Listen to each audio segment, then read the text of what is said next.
PW Botha, meneer Peter. He said, nigga, I'm not apologizing for nothing. These people want me to apologize for a strong economy. They want me to apologize for putting South Africans in work and for advancing Hendrik Verwoerd's Bantu education that saw over 90% of black people being able to read for meaning. They want me to apologize for separate development. And he said, I'm not having none of it.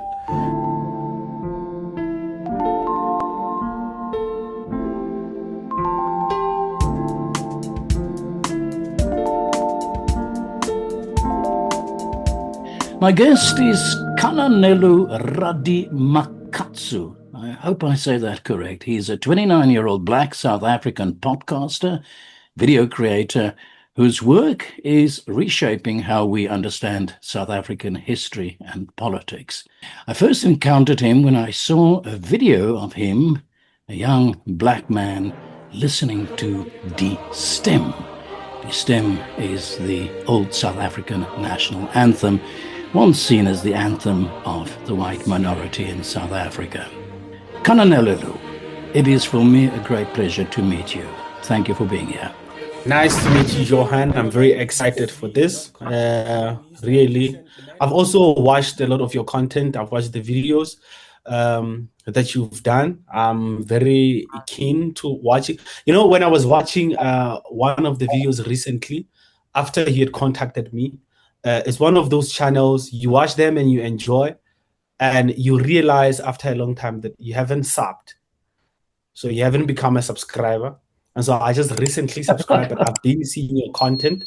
Yeah, I've been watching it, and it really is a pleasure to meet you and finally have a conversation with you. I hope one day we get to meet in person, sit down, and have an in-person conversation, because when you're in person, it feels a little bit of, a little bit of different. You get to get a feel of the person that is sitting across from you. So I really appreciate this. I'm looking forward to the interview. Let's before we start talking, let's take a look at that clip that caught my attention. Let's take a look at it.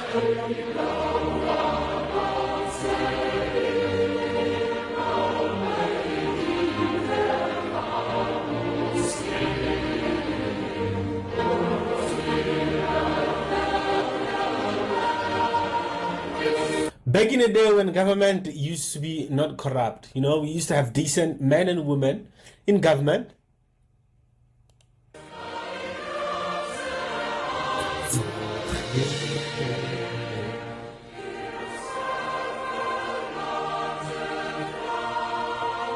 Whoever this guy is looks like Putin when he was young, man. Shout out to him. This is him and Dr. Hendrik Verwoerd, the man who ensured that most black people get educated through Bantu education. Majority black people before Bantu education couldn't read or write, let alone for meaning. And he changed all that. This is a man who, I would argue, created a millionaires among the black people, but they do not even give him a gratitude for that.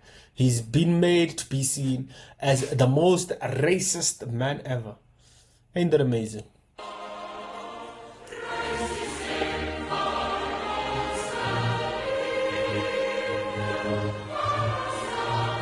Come on now. Come on, Beck, man. You didn't need to.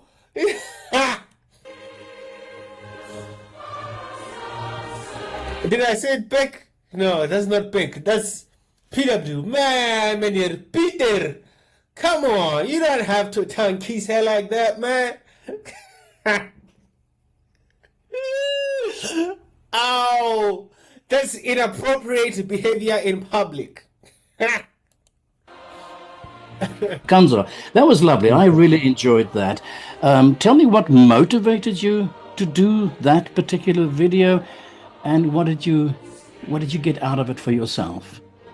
Because I've always heard that "Die Stem" is a racist song that represents apartheid, my first instinct was, let me listen to the song and hear if I can find any racism in this. The only thing that I knew, it was that it was an anthem that was sung during apartheid. Hence, even when I posted it, I called it an apartheid national anthem. And some of my viewers actually corrected me and say it was not an apartheid national anthem. It was a poem that got turned into a national anthem. So this one time I'm thinking, let me sit down and listen to this national anthem. I sit down, I play it, and I go through it as you've seen in the video. And my reaction is that, well, there is no racism in the song. As a matter of fact, I started enjoying the song because, first of all, it talks about asking God for protection and giving thanks to Him. It talks about protecting the land that is South Africa and loving it and giving yourself to the land in a form of service. So it means we have duty to the nation of South Africa to protect and love it, and also to strive to unite as South Africans. I'm listening to that. I'm a young black man. I'm thinking there's no racism. As a matter of fact, I think this is the national anthem we should be using right now. And really, I didn't see any racism in there. And my goal was to find out the racism. And unfortunately, I didn't. And I guess the whole point of the video is to show to South Africans that some of the things that they've been fed and told that they are racist and they should be used to rile their emotions up are really not ghosts. You know, these things are not ghosts. They are not there to scare you. History is not there to scare you. It's there to be revisited and looked at so that in the future you don't make the same mistakes. But when I look at this national anthem, I don't find that. In fact, I find quite the exact opposite. So it's some of the things that contribute towards also me thinking, I don't think the story that I was told about apartheid is the full scope of the story. And it also encouraged me more to push more and look into more videos about apartheid. Yeah, but if I am to go around the streets now and talk to black people, old and young, what kind of a feeling would I get from people? Do you think that there are still in South Africa black people that might find, older black people that might find that part of the anthem offensive or painful to listen to in some way or another? Or do you think it's, and amongst young people, is it a relevant or irrelevant discussion? It depends who you ask. It depends who you ask. But if you go to a little bit more of the older generation, you know, some of them, especially my community, the black community, they view the ANC as a savior for them because it fought during the struggle. And everything ANC for them is lovely. And anything that opposes the ANC seems to, you know, come with problems. And some old people, some of them, some will say, you know, I didn't really have a problem with apartheid. We had jobs, we had all kinds of things. But those ones who have been propagandized by the ANC will tell you that no, we shouldn't even be playing this because it reminds us during the time when things were bad. I understand that during apartheid, there was intense police visibility into the townships, and some of them, their family members got taken by the police to be asked questions and to be beaten up and things like this. So some of them would actually say, well, we do not want that particular anthem to be played because it reminds them of something. But it is not the substance of the stem in of itself. It is not the substance of the lyrics in of themselves. It's about what it reminds them. I mean, I'll tell you, the stem for me is the least of my worries. Yeah, really I get that. I get that. But just to get to know you a little bit, and I want to have obviously we're going to look at more of your videos, and I'd like to hear your views about them. You're about, I think, 5 years old when Nelson Mandela walked free from Pollsmoor prison. So yes. I obviously, as I told you, I grew up in apartheid. I'm 69 years old now, so I've experienced that part of South Africa, and I've been away from South Africa for some time now, so I don't really have a feel for how do young people, and especially young black people, feel today. And that's once again the motive of this discussion. But give me an idea, where were you born? And where I want to move to is, what were your earliest memories and your first contact with this thing called apartheid, the word, the idea, the concept, the history of? So I was born in Senekal. So Senekal is a small town in the Eastern Free State. It was actually discovered, I think, in 1874, and the first plots of land were bought in 1875. And each plot of land, the cheapest you can get was 4,500. And so majority of the black people actually in Senekal were the black people who were working in the farms. And then when we started moving into the townships, this is where majority of my people went. But the people who had control, majority of who had control of over the land, over the wealth of Senekal, it was mostly Afrikaner farmers. So there's a very close relationship between my people and the Afrikaners in Senekal. Growing up, I used to in our classrooms in public schools, we used to have these it was members of parliament, so they were portrayed and put there. So I used to love Mr. Thabo Mbeki. I used to be a fan of him because this was during the time when, for me, I was still very young. I'm in primary. I'm seeing there's a little bit of development in South Africa. People are patriotic about this particular country called South Africa. So I grew up during a time where we were told that the future is bright, it's looking bright. And we were told like your coat of arms, people knew the national flag, people knew the national anthem. However, when I got to high school, as I was saying, I started to quickly find out that, Steve Biko is a hero, Mandela is a hero, Oliver Tambo is a hero, all white people are evil, all white people used to oppress us, all white people used to hate us. And then all of this got carried from high school all the way to tertiary level, where now even the students are very militant. They are willing to cause damage to get their ideas put out. And when I arrived at the University of the Free State, I think this was in 2016. When I arrived there, because I was also a young person who was told in high school that socialism is the right way to go. These are your heroes. These are your people.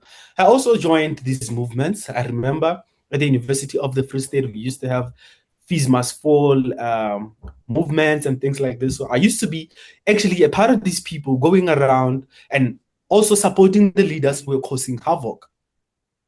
And also, this is also during a time, you remember, when these things are happening, we are being told that, the white kids, you'll never see them at these protests because they got it figured out. There's all the money for them. And when you actually look at on the ground, you actually see these are only black students. And you now start to wonder, is there a group of people that get all the opportunities that we do not know about? Are we the ones that are meant to serve? So when you are a student, before you actually start paying taxes, it makes sense to you. It makes sense to you because also you are filled with hate. You think all white people are evil. The system is designed against you. It is going to oppress you and things like this. And what is interesting, Johan, let me tell you something. when I was in grade 10, I was one of the worst students up until I got to grade 11, where a black teacher of mine used to say, man, there's a really good potential in you if you can sit down and do the maths and do the what. So from grade 11, I started staying behind and actually going through the books and learning the maths and the physics and whatever. And would you believe it? When I graduated my grade 12, it was actually with a distinction. When I finished my maths, it was with a distinction, level 7. And I still thank my teacher to that day. To this day. I think, the problem with most young people, especially in my community, is that they don't have grandmothers like my grandmother who emphasize education. Most young black people never get to have a sit down with their fathers. They never get to, feel the love from a father. And it's very easy to manipulate this type of hate, and it's very easy for it to linger along, even when there's evidence, even when you read. Because when after all of these protests and things like this, I decided this one time, I remember the book that I picked up that actually started to open up my mind. It was a book by Adam Smith. I'm not sure if you are familiar with this, The Wealth of Nations, how individuals can get wealthy and how can that feed into nations becoming wealthy. I realized you need to lose all of this victim mindset. This is not going to work for you. You need to want it for yourself. You need to identify a goal and you need to go behind it. You need to go after it. And really, you apply your mind. You're like, this is what I've been doing ever since I was a child. This is what I did in matric for me to get a level 7 in maths. So it doesn't make sense that a white person is holding me back. Plus, when I wake up in the morning, I don't find that a white person is holding me back. So some things just don't make sense. They just don't make sense for me. You sketched a scene of a boy that grew up, I imagine, and help me if I'm wrong. You grew up with the primary school was essentially a black school in the township. If I'm wrong, then correct me. From there, you moved to a secondary school. Would that be a mixed school, or would that be, or is that a white school, or how do I see that? And the question I want to get to is also just the black school. And then in that school, the history, tell me about the history you were taught and what you were taught about apartheid. And what I miss in all of that, in this discovering of yourself and your world, is where's the contact with other white people? Where's the contact with other young white people? So I've never sat down in a class with a white person. So I no contact with white people whatsoever. And the type of history that I was taught in class, as I said, it starts with painting all white people as evil. Like, this is not an understatement. Like, the hate that most young black people have against white people today starts from the classroom, and which is one of the things I think we have to do away with, all of this basic education nonsense that is funding the separation between the blacks, the whites, the colors, and everybody in the imam. You get into a social sciences class, you are going to be taught geography, and then after geography is history. In history, when it comes to apartheid, you are taught that, in fact, majority of the history that doesn't even start with the Union of South Africa, not in 1910. It doesn't even start there. It starts 1913. 1913, black people's land was taken away. Who was it taken away by? It was taken away by the whites. So already right there, it's put into your mind that you need to go get that land, even if they don't say it directly, but it is them saying, those people took your land and you need to go get it. And then they come, tell us about all these laws, how Bantu education came about. We are taught that, Bantu education is an inferior form of education. The white people had all the good education and the black people were given the bad type of education, and that is why our schools were not developed and whatever and things like this. But as you grow up, you tend to realize that actually Bantu education was prepared for black people, for their literacy rates to be uplifted, because most black people couldn't read or write, let alone for meaning, during the times of Dr. Hendrik Verwoerd. So he actually put that education system to improve our literacy rate. Now, in class, in high school, you are taught that Bantu education was meant to keep you dumb and working for the white man. The white people oppressed you. They will show us videos of Sarafina. They will show us videos of Abu Solomon Mahlangu, these shows that they make, trying to sell propaganda. They will show us those things. That this is your history and this is how you feel about it.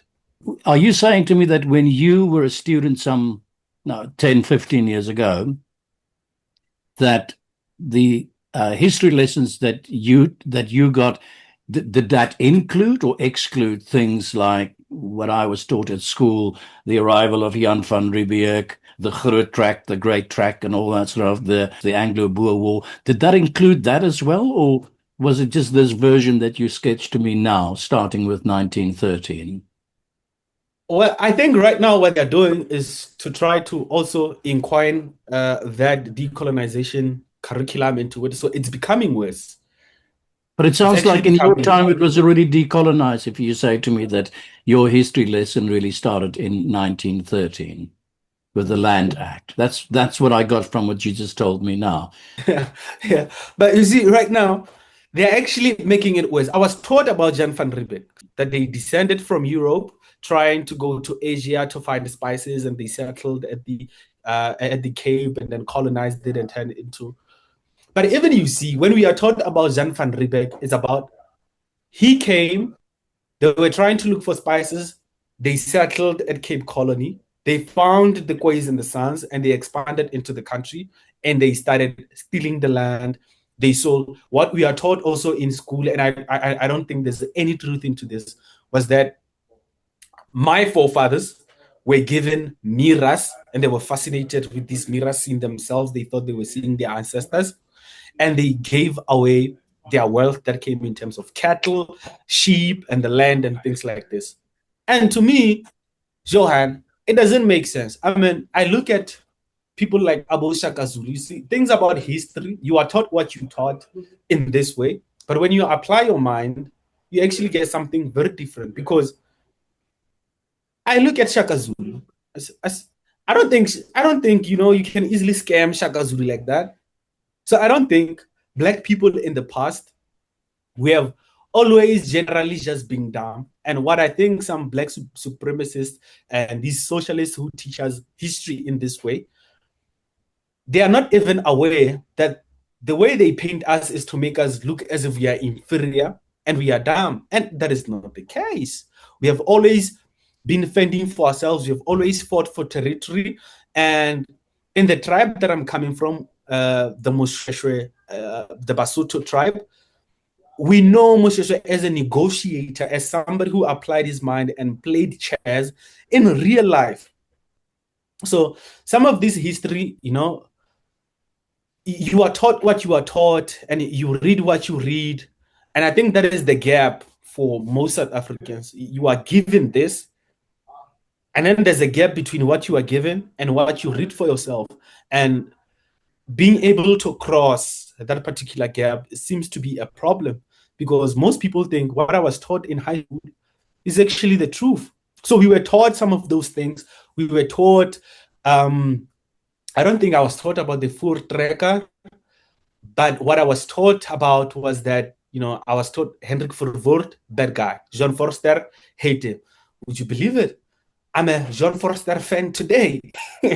And I think if I only got stuck with the curriculum, I never would have been able to find this guy. For example, I will tell you something.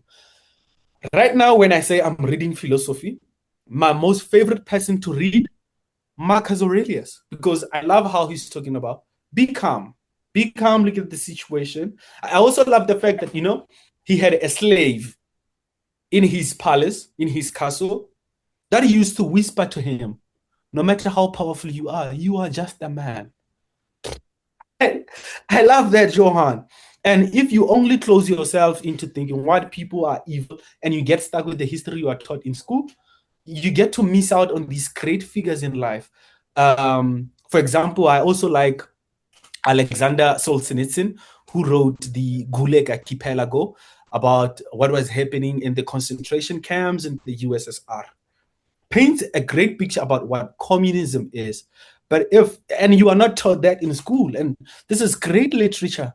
This is great literature in school. I'm not taught those things. I'm only taught hate Jan van Riebeeck. And it's like, hate Cecil John Rhodes. I'm sorry.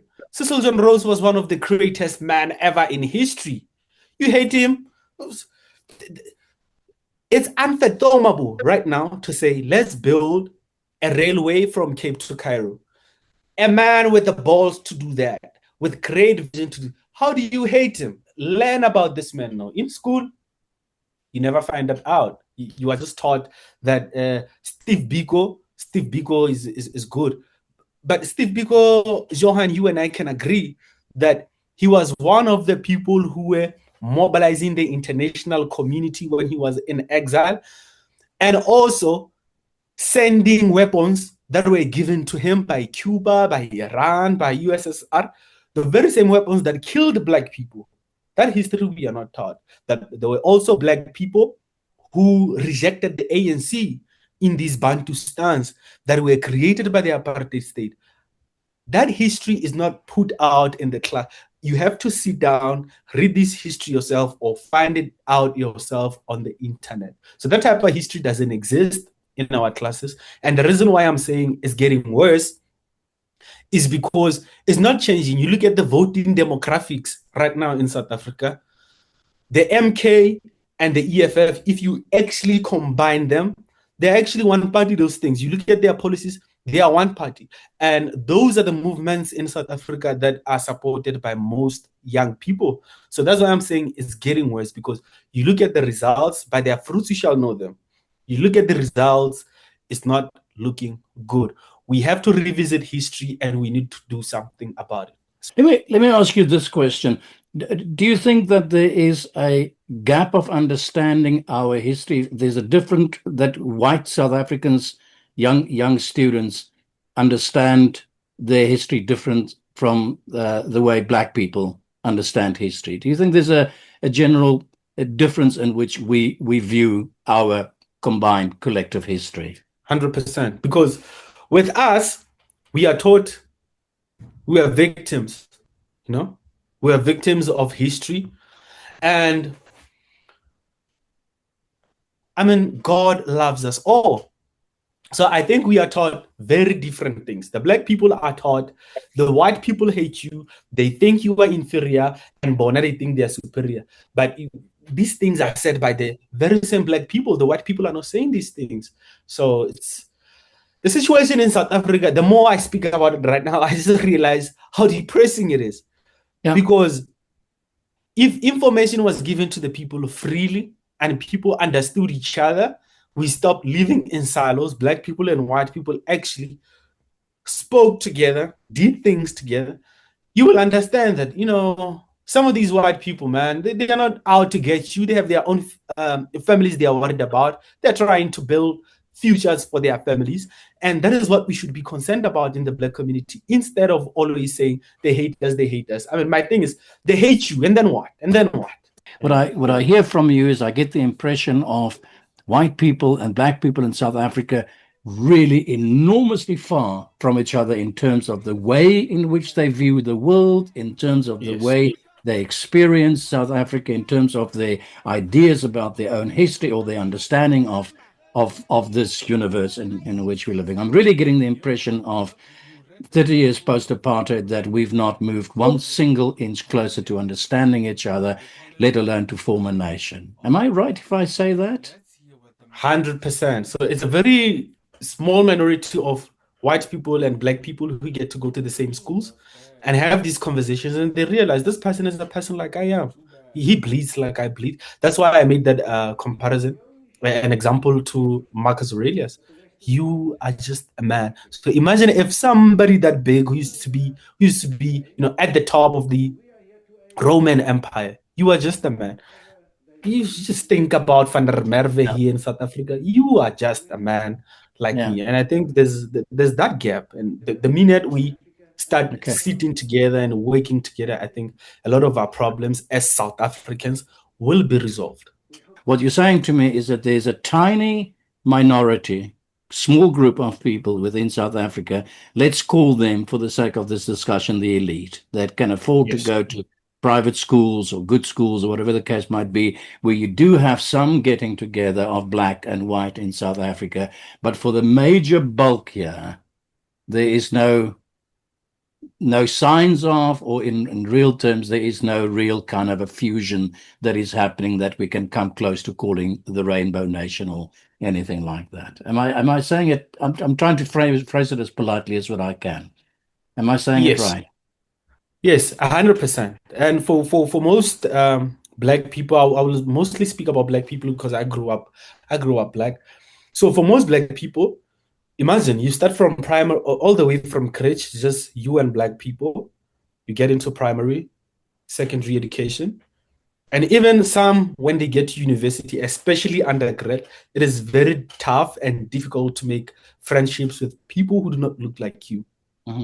You only get to be close with, different groups at postgraduate level, because then at that time you are actually forced to work together, because in these classrooms there's very few of you. So majority black people and white people, they live in silos. Black people have their own noise over here and the white people have their own noise over here, and in the middle It's politicians, analysts, and the media that pins them against each other. Yeah, yeah. But what you're saying broadly to me is that we really don't know one another. That black and white do not know one another at all, not in terms of who we are as human beings, where we come from. We don't have a shared understanding of our history. We don't have a shared vision of our future. I mean, I'm being quite critical now. That's the impression that I'm getting, that we live in totally separate worlds. 100%. And, you know, I will just make an example like this. Imagine you have Julius Malema here. I'm not sure if you know Stephen Hofmeyer, very popular. Steve Hofmeyer. You have Steve Hofmeyer here. You have Julius Malema here. These people speak completely two different languages in terms of what is good for South Africa. This one, Stephen Hofmeyer, proud of his heritage, he's being called racist for that.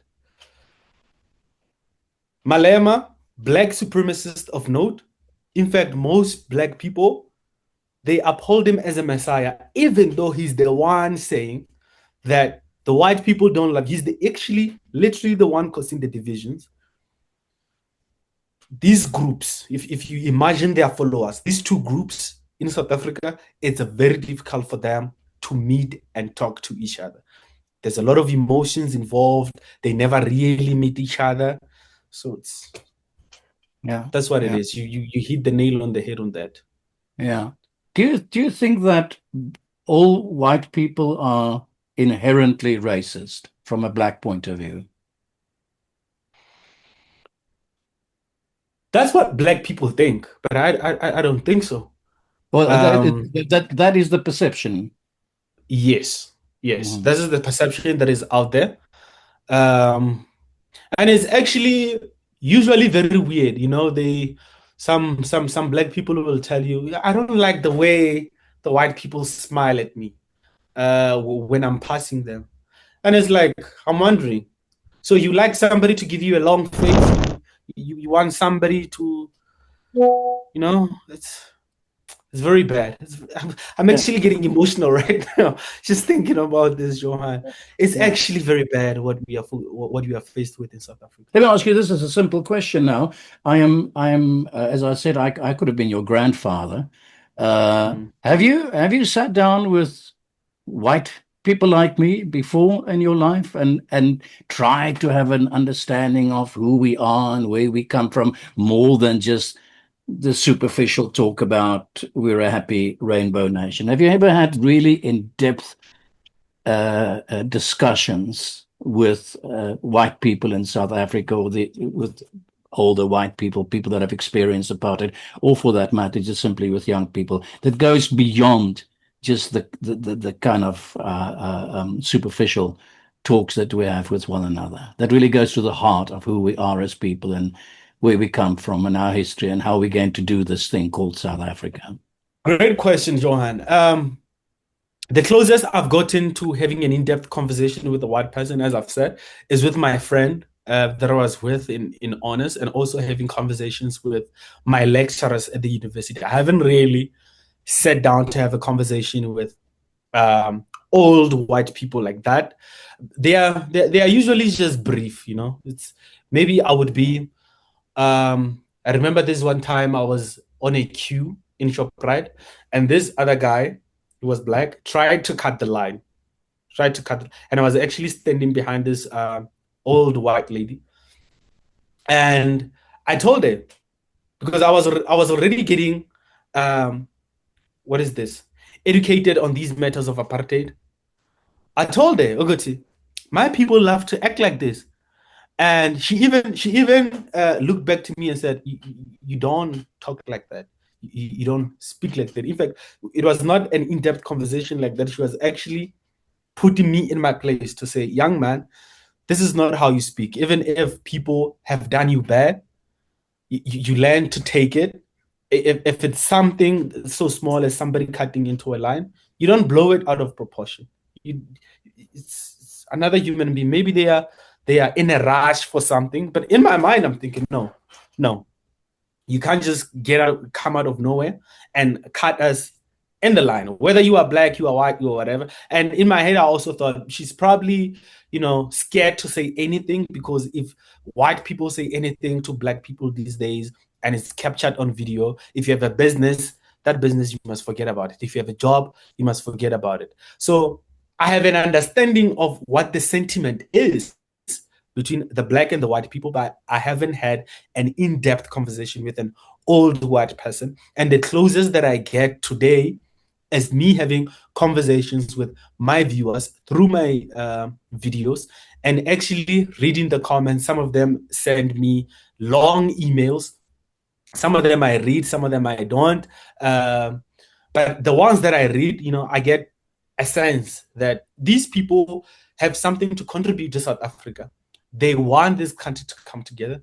But, the situation as it is today, I remember, in fact, in one of my videos asking, why is it that you white people, and I guess it was frustration on my end, why is it that you white people are keeping quiet about this? I cannot be black and saying these things on the internet and I'm just alone there screaming what. We also need to hear you say these things. I want to react to some white people actually making videos to educate me about the history of South Africa. And some of them, they've been pushed into a corner to keep quiet. Their opinions do not matter. If you ever say anything, they're going to cancel you. You're going to lose your business. You're going to lose your job. So I haven't had really those in-person conversations, but I get a sentiment of what the mood is like in South Africa. Yeah. I've got a question. It's probably a silly question. Do you think that all South Africans, black and white, has done enough in South Africa to build that bridge that we always talk about, to come together, to create that rainbow nation? And I'm talking about here just amongst ordinary people. I'm not talking about what happens in the academic halls of universities, or I'm talking about ordinary people. Do you think we've done enough to actually reach out to one another and to try to get to know one another? I don't think so, but I think we are getting there. I think more people are starting to speak out. I mean, I have a very close friend of mine, not very close, but she's a very good friend of mine. I'm not sure if you know her, but you probably do. Katla Khomwahi of the Citizen Consent. You should check out her channel. She's one of the most amazing people. So there's a few black people that are starting to speak out against the propaganda that was set for us by the ANC government, as far as I'm concerned, with a little bit of help from the British media and the American media.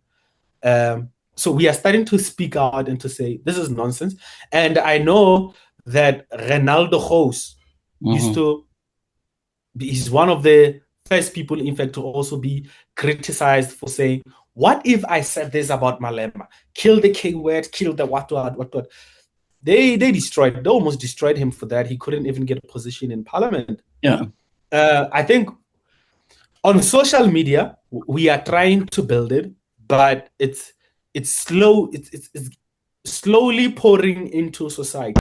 Question on my mind is, I saw some images of South Africans chasing other Africans out of the country in the last couple of days. Some really nasty images of some protest march in Johannesburg and xenophobia in South Africa. What struck me about the images was black people chasing black people out of the country. That's racism. Chasing white people out of the country. I know it sounds ridiculous to frame it like this, but I said to a friend of mine, well, at least they're not chasing the white people out of the country. But there is a difference in which black South Africans are viewing other Africans, and they view them as foreigners. But I'm right if I say I think that black South Africans do not view white South Africans as foreigners. No, we don't. Because the way we actually define what it means being a South African, it means you must have been born within the borders of South Africa. You must have heritage here. You must have lineage here. And it's about what do you say about South Africa when you are here? If you are a foreign national that has come to South Africa, there's some that I actually consider South African because they have left whatever that they learned in their own countries Some people have actually become South African coming into here. I think the problem that Black South Africans are having with foreigners is not foreigners in general. We have a problem with illegal immigration because we look at illegal immigrants in South Africa as people who've brought the drugs. And if you look at the stats of carjackings, you look at kidnappings, you look at who's selling drugs, majority is illegal immigrants. These people are brought into our country and we cannot trace them. We do not know who they are. We do not know who they represent. We do not know what they do with the money that they get in South Africa. So Black South Africans are actually saying we are sick and tired of the illegal immigrants coming into South Africa, going into our townships. And you are right about this, that it's mostly Black people doing this, because majority of these illegal immigrants tend to go to the townships. And I'm one of those people who are in support of March and March. I'm in support of Operation Dudula. Sometimes, I'm not so fond of the tactics they use, but the general message is that these people are destroying our townships. And because I'm from the township myself, I know these things. I see these things happen in real life. I support it. South Africa first.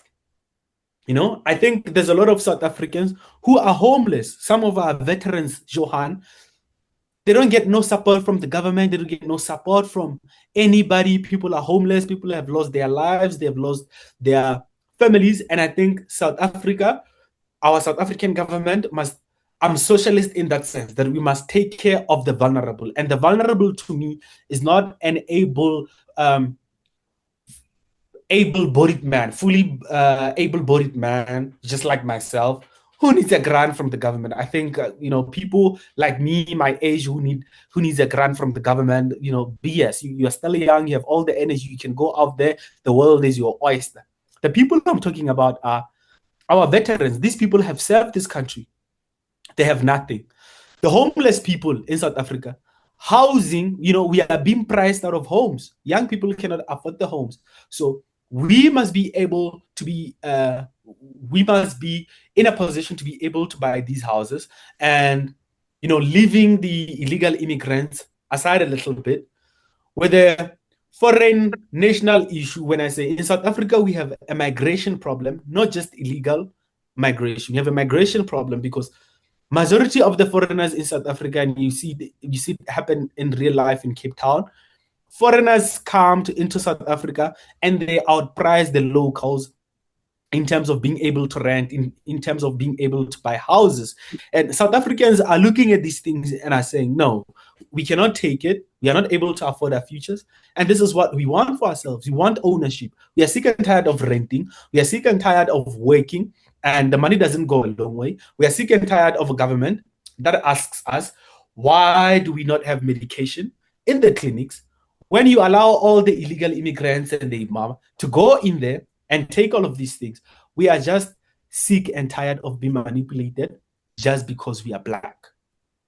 And you cannot convince me that an illegal Nigerian selling drugs, or the ones that came here legally outpricing us, that those people have our best interest at heart. I think we must put South Africans first in everything that we do, because all these other countries do not care about South Africans. We are seeing these videos coming from Nigerian governments, the Ghanaian governments, everybody in the imam telling South Africans how to be, who they should associate with, and how we should feel about our country. We are just sick and tired of that. We love this country so much. This is our only land we have. This is our ancestral land, and we would like to keep it that way, to protect it and safeguard it for the future of our children. Does the white man still have today, 30 years post-apartheid, a moral obligation towards his Black brother and sister in South Africa? And if I talk about a moral obligation, does that express itself through things like Black economic empowerment or whatever the case might be? That is a very interesting question, Johan. And I'm saying that because also I'm taking note of the fact that this illegal migration issue is one issue that has actually managed to actually get South Africans together to actually agree on one thing. that we do not want the illegal migrants. And even foreign nationals have this tendency of pointing to the white South Africans that you are killing us, you are murdering us in our stores and things like this. But you're not saying nothing about the white man who owns all your land, who owns all the wealth and like this. And I will see some black people actually say, well, these white people, they are South African, they have businesses here, they have families here. All of their history, ever since they grew up as children, these people know South Africa. So I'm very much optimistic about that subject matter right there, that this is a subject matter that unites all South Africans to say, no, we do not want illegal immigrants. And I think it has the ability, if we are very careful with it and we push a positive narrative forward, it is the only subject matter that is capable of uniting South Africans in the future. And, you know, when it comes to us chasing away the black people, it's, how do I put this? South Africans are aware that in order for you to be my brother, Johan, I don't need the same skin color as you. You and I need to share the same values. You and I need to care about a shared objective. And currently, a shared objective is that we cannot fix South Africa whilst we also still have people from virtually, I know South Africa is a third world country, but the worst third world countries. We bring those people here, they come with their problems, and their problems become our problems. Those people are not our brothers. Those people do not care about South Africa. As a matter of fact, some of them take money out of South Africa and put it into their own home countries. At least the Afrikaner people don't do that. They have businesses here. Most farmers, they feed South Africans and they reinvest money into this economy, which is a discussion that we must have. I mean, from this, I would hope that within the black community, we take it from there and we start saying, look, who's investing in this country and who's destroying this country? And I'm glad that it has become very clear to South Africans that people do not hold your best interest at heart just because they look like you. Listen, Johan, if you treated me any kind of way, you are no longer my brother. But because you and I are respectful, we are willing to have a conversation and sit down and actually argue. We haven't argued, but I would imagine if I was to argue with somebody white, if we argue our way to the truth, you are my brother. If we share similar values about what the future of South Africa should be, then you become my brother. But if you have the same skin color as me, but you are ripping my country off, you shouldn't be seen as a brother. And I think that is a conversation that must take place in the black community. What is your hope yourself? What would you like to communicate to South Africa? Please, if you are a South African watching this, go out there and find out information for yourself. Because all these politicians do is lie, because they know when they tell you that white people are oppressing you, you are the victim, apartheid, whatever. That is how they secure your vote. You know, I'm not sure who said this, but I've always heard of this saying that if I can put you in a prison mentally, I don't have to chain you physically. And I feel like a lot of people have been chained in that. A lot of information has been kept away from them. They are taught this one thing, and that is the only thing that they know. So my message would be, South Africans, please go out there, learn the history yourself, find out information for yourself, talk to people who do not look like you, because you may even find out it's a lot of people who don't look like you who have the same values as you. So please go out there and do that. Now, let me see if I can get your name right again. Kananelo Radimakatso. I'm not so sure if I say that 100% correct. Thank you so much for this discussion. I really appreciate that. I certainly would like you to come back for more, but for now, I would have to say we'd have to end it here. Thank you very much. It's been a great Thank you pleasure. very much, Johan. Thank you very much. As I've said, this was my first one, and I feel that I've had an amazing conversation with you. Even sometimes I felt I was all over the place, but you managed to keep it together and get a great show. So thank you very much, Johan. I'm also looking forward to have you on the show. And yes. I hate Krikamba. I hate Kwara. I hate Zai Zai. Folks, this is South Africa Fast with Radimakatso Kananelo. Hit the sub button, hit the like button, and open your notifications so that you are notified every time I upload a new video. Today, ladies and gentlemen, I'm going to take you through a very hateful process of listening to Kill the Boer, Kill the Farmer. But 3 things are going to happen as I play this song.